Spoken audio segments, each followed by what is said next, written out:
We heard today how the Father glorifies and honor the Son, and how the Son glorifies and honor his Father. There are three things I would like to share from this gospel this morning. First is Jesus is the sacrament of the Father. Number two, Jesus working in perfect unity with the Father.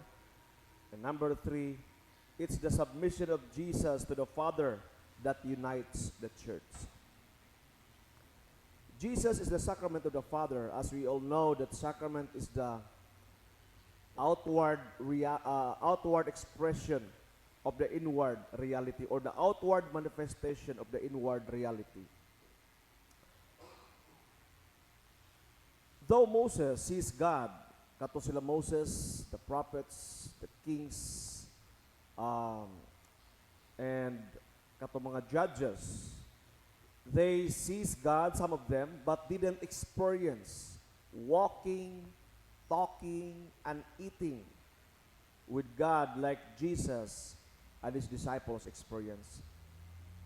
They viewed God as a distant, strict, and to be feared God.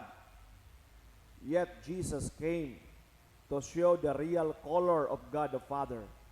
That God the Father indeed is not a distant God. It's not a God whom we always fear and very strict, but He is a loving God. That is why Jesus is the sacrament of God the Father that we cannot see. And here comes Jesus, we can see, we can talk, we can touch, and we can eat with Him. Jesus is working in perfect unity with the Father. Si Christ, dili gid siya pwede buwagon sa amahan, and He cannot claim that by Himself. Neither the Father nga ma-dishonor or dili niya tagaan og glory ang iyang Son. In fact, He glorifies and honors the Son. In the same manner, the Son glorifies and honors the Father. In verse 19 of our Gospel, it says, I tell you the truth, the Son can do nothing by Himself. He does only what the Father is doing. What the Father does, the Son does. Kung unsay ginabuhat sa Papa, mo ay ginabuhat sa anak. Og dili makabuot-buot ang anak sa pagbuhat kung kini dili pod mo konforme sa amahan. Natay panultihon sa bininsaya nga in English nga like father, like son. I remember one time, ingon si gagang na ko nga, unsa man si Jacob amo ni nagliwat. Ingon ko nga, he is just a collective reflection of who we are. Ang kanato mga anak, dili na to na ipudi ipamasangil sa atong mga silingan or sa iyang mga classmates. Kung kunsa na iyang batasan, mauna ang collective, meaning you and me together is Him. Muna ang iyang batasan to kay iya na nakuha in our private life. Dili lang in public life nga mapakita ta nga buotan ni si Father, buotan why kurat. No. In our private life, God reveals, the Son reveals who we are. Kana ilang mga behavior, ilang mga gesture, ilang mga mannerism, that is us in our private life. Jesus, who He is, as we can see, kung kinsa si Christ sa ato makita is the exact copy-paste of the true nature of God the Father. Wa lang yun na to na ilhan ang amahan sa unang panahon tungkol kay nagtuo sila that God is a God of blessing, blessing and curse. If you obey, you will be blessed. But if you disobey, you will be cursed.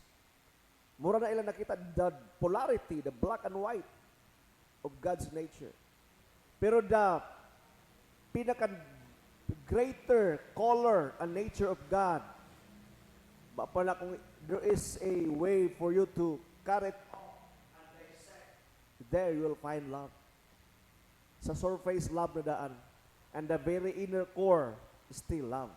Because God is love. Maunang ipakita ni Jesus Christ. Then, it's the submission of Jesus to the Father that unites the church. In verse 22, the Father judges no one. Instead, He has given the Son absolute authority to judge, so that everyone will honor the Son just as they honor the Father. Kung si Jesus, if Jesus disobeyed the Father, we can disobey Jesus. It's okay not to honor Him if He disobeyed the Father. It's okay to leave the church because after all, we serve a disobedient God. But that is not the case. Jesus obeyed and honored the Father until His last breath on the cross.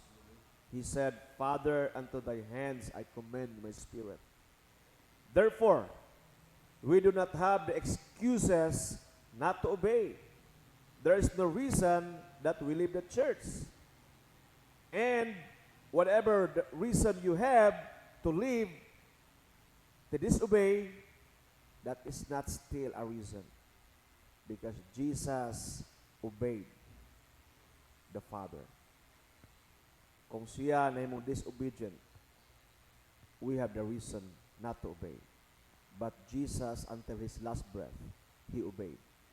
If sometimes you are confused sa itong papangalagad sa Ginoo, medyo libog ba niyo, ato structure sa ba niyo? Ayaw og tutok sa inyong leader. Look unto Jesus, who is the author and the finisher of our faith. Look unto Him.